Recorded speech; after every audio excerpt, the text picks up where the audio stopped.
Hello,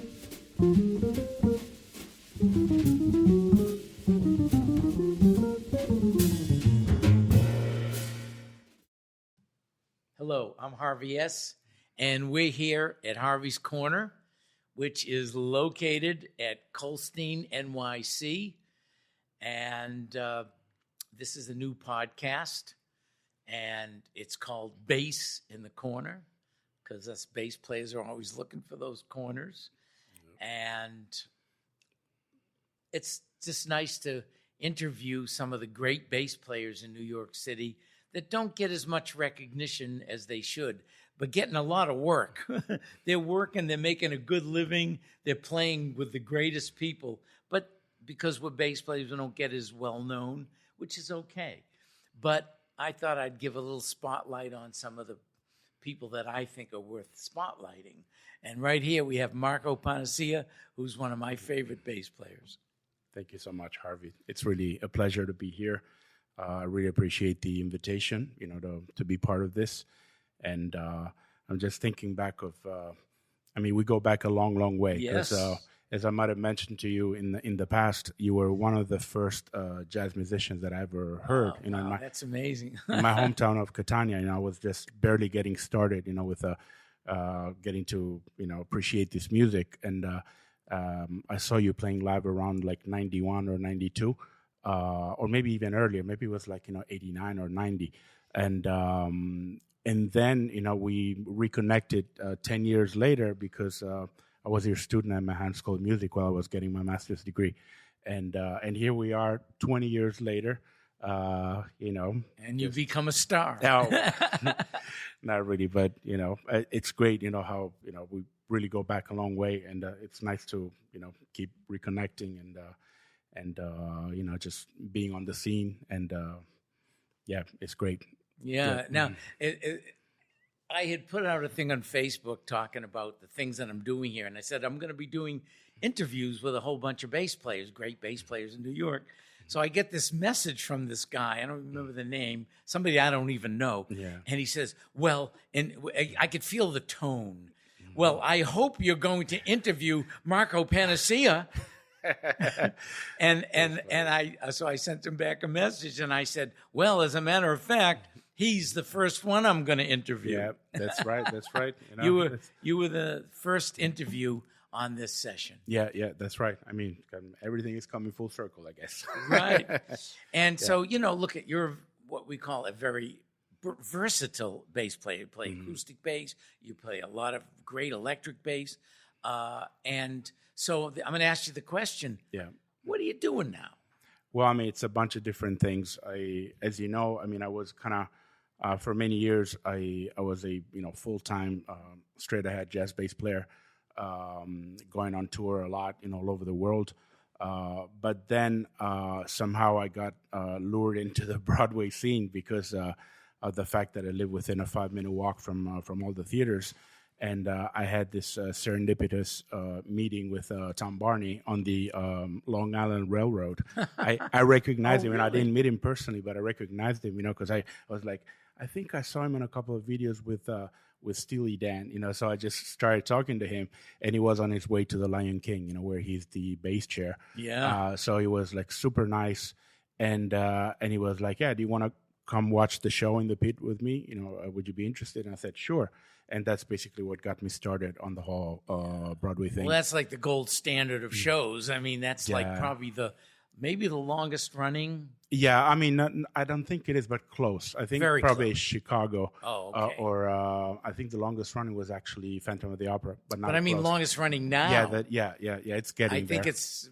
But it's an amazing I think show. Chicago started in 94 and Lion King started in 97. Right. So, we're pretty close. But yeah, it's pretty, the thing about Broadway shows is that they generally don't stay open for a long time because it takes, they have to make more than $1 million a week to be able to pay, all the union musicians and stagehands and actors and what have you.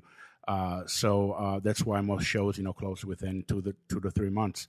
But sometimes, they're big hits and they're here to stay, like The Lion King. It's been open for 26 years, and it's always sold out every night. So, yeah. I'm lucky to be part of the crew of musicians, that play there often. Oh, Oh, good for you. Yes, and you're doing some other shows too, Beetlejuice. Yeah, I did Beetlejuice. A bunch of shows that unfortunately, they all closed early. But Right. it was nice, to keep building the experience of, the whole Broadway thing is like its own thing. Basically, I'm coming from a straight ahead jazz background, and in jazz, what I've noticed is that the more you do your own thing, the better, right? But on Broadway, you have to really try to sound like the chair because that's what they're used to hearing every night. And so it's kind of a different state of mind. Like the less you sound like yourself in a way, the better. But you're still going to find a way inevitably to be like your own self. So what ends up happening is like kind of a mix of me trying to imitate the chair, but at the same time, kind of putting my own stuff in. Yeah, so you it's can't get away from that. Yeah. So it's kind of a nice balancing process. Trying to give them what they want in terms of like, that's what they're used to. They're used to hearing the chair play that show like, a certain way every night. But at the same time, I try to sneak some stuff in, So that's cool. So now you're from Italy. Yeah. Where in Italy? Well, I was born in Venice. And then when I was about 6-7 years old, my family moved to Sicily, to Catania. Wow. And so basically I was there until the age of 25, and that's when I came to the U.S. Then you came to I had a scholarship to Berkeley, and at the time in Italy, I was studying for a chemistry degree and also like classical bass. Wow. So I was like, yeah, I'll just try it out for one semester and go right back. That was like 24 years ago, and you're not going back except to visit. yeah, and I became a U.S. citizen in the That's right. in the process. Congratulations. Thank you. So it's nice to have two passports, because when I go, it was really useful during the pandemic because I was able to go to Europe as a European and then come back as an American. Oh. So basically, I had no closed borders, which was really handy. Yeah, that's really kind of cool. Yeah, so, yeah. When you started out playing jazz and all that and bass, like, what did you listen to? Tell us about your early experiences. Yeah, exactly. Well, I'm asking everybody the same questions. Yeah, no, that's cool. It's to me, it's a question that really matters, because you can't deny the importance of your early upbringing as a musician. We're basically a product of all our listening experiences and playing experiences. And for me, the first jazz record that I listened to was this 1977 record by Ron Carter called Third Plane. Oh, yeah. Which featured Ron and Herbie Hancock on piano and Tony Williams on drums. What a band. So it was like quite an initiation for me, That's like the top. Exactly. And then, like amongst the many records that were really influential, there was this Sheila Jordan record, Heartstrings, that featured you on bass. Oh. And you played this amazing lyrical solo on Tom Harrell's Sail Away. Oh. So I remember when I was a student of yours at Manhattan School of Music, I ended up bringing the transcription, and I asked you about it because I had a couple of doubts about a couple of fingerings in thumb position.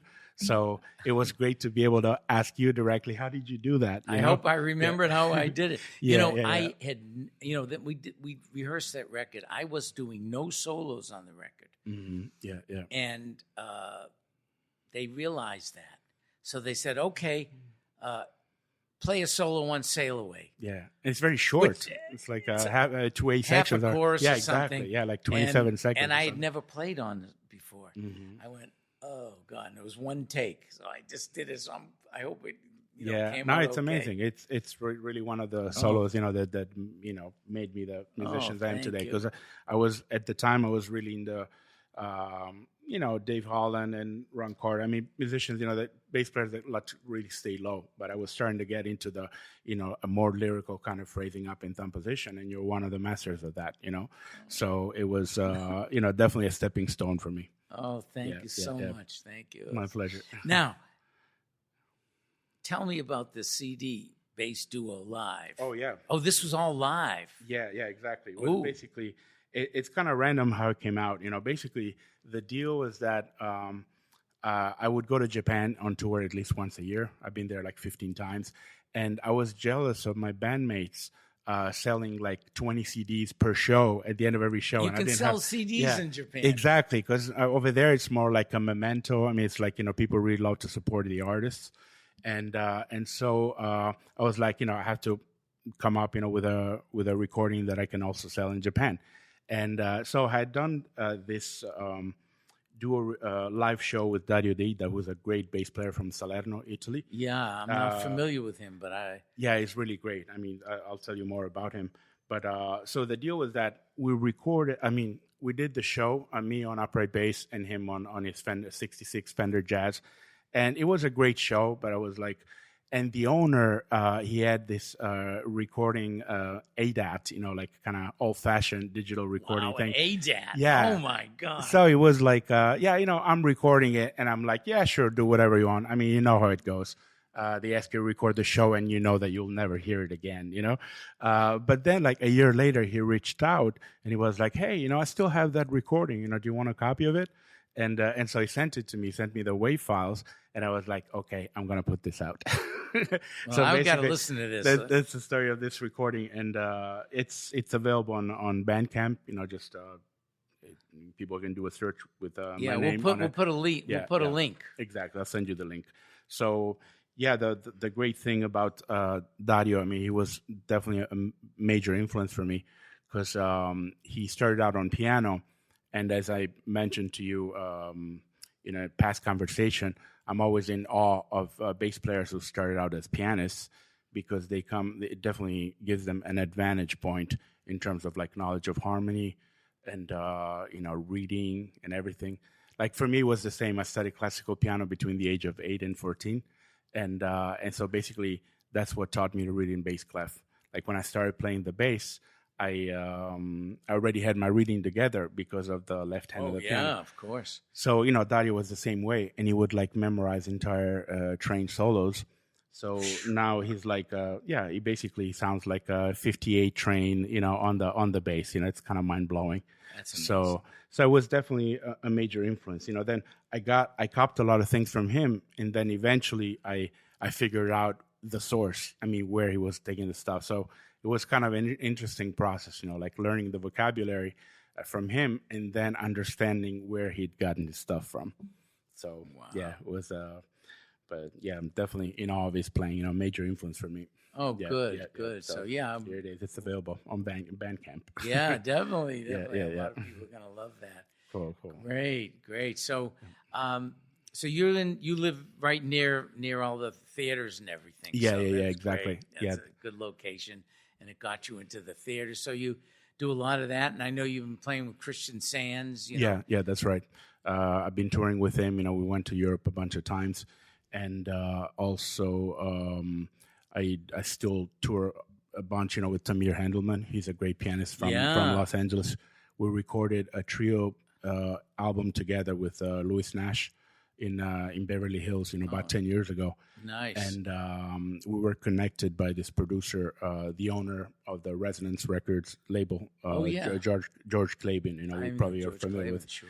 And so he put the trio together, and since then we've been touring a fair amount, playing Tamir's original compositions and arrangements. Oh, good. Yeah. Good. I have to check some of that out. There's so much music out there. Yeah. It's hard to keep track of everything, but that's right.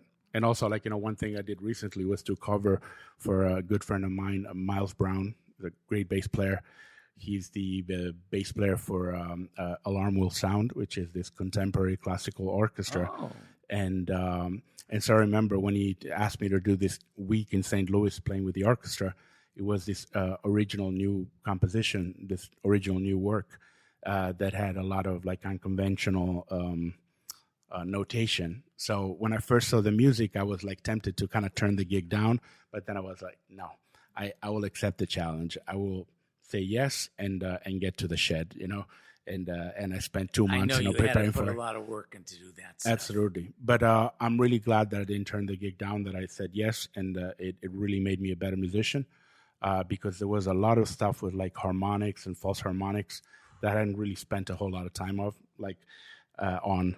So it was basically, it taught me a lesson or two, about the instrument itself. So I'm glad I said yes. Yes, that's amazing. Yeah. So that's good. You do a lot of different styles, and I know you play a lot of electric bass. Yeah. You do all that. So it's great that you can keep going. And a lot of people who may see you in a club play, and hopefully they've seen the podcast, they're going to say, oh yeah, that guy, he does this, he does that. He's not just playing a few background notes. He's, they know that you got a lot that you do with your life. I just try to keep my musical options open, and I try to have like all these instruments available for anything they ask for. If they want the Motown sound, if they want the gut string sound, like I have all these instruments that can cover. Give them whatever they want. Yeah. Now you got your bass here? Did you get your bass here at Kolstein's? Yeah. I have a beautiful Grand Panormo. That's right. You have the Grand Panormo. Basically, Barry's father, Samuel, he started building this instrument in 1972, and so it was unfinished. And Barry went back to it last year. And he finished the instrument. It's an amazing 7/8. It's probably one of the loudest basses I've ever played. I really like the personality that it has, and it's been it has become my main instrument, and I'm absolutely in awe with Barry's work. I don't know if I've tried that particular Panorama. There's been a couple of them. Is that's not the one they made for Fred Zimmerman? No, I don't think so. That's another one, But it was starting for me. It means a lot that it was started in 1972 because it's the year of my birth. Right. So, it has like this special meaning, the fact that the woods, started getting carved and assembled, when I was born. And now and it was finished. It's home with you. Exactly. So it's kind of, lived, the same timeline as my life, so it's pretty awesome. Yeah, because, Sam Kolstein and Barry, brilliant bass makers. Yeah. And Sam Kolstein was the bow maker. Mm-hmm. His bows are just extraordinary. Absolutely, they're very sought after. And rightfully so. Yeah, I've got a Kolstein, Sam Kolstein bow. Yeah. I don't take it out of the house. Yeah. I only use it at home. Yeah, and I take out my carbon fiber. Mm-hmm. Yeah, I know. Like I'm not taking that out. I do a lot of my gigging. Like I have this $25 bow that's nothing exceptional, but it gets the job done, and I feel safe. In case it breaks or anything happens, at least I'm not blowing like $5-6 grand. Yeah, exactly. Yeah, so I'm the same way. Yeah. So all right, well, thank you so much for doing this. And my pleasure, Harvie. I'm in awe of your career, everything you've done so far, and I really appreciate the invitation. Same here. Thank you. Thank you so much. Great.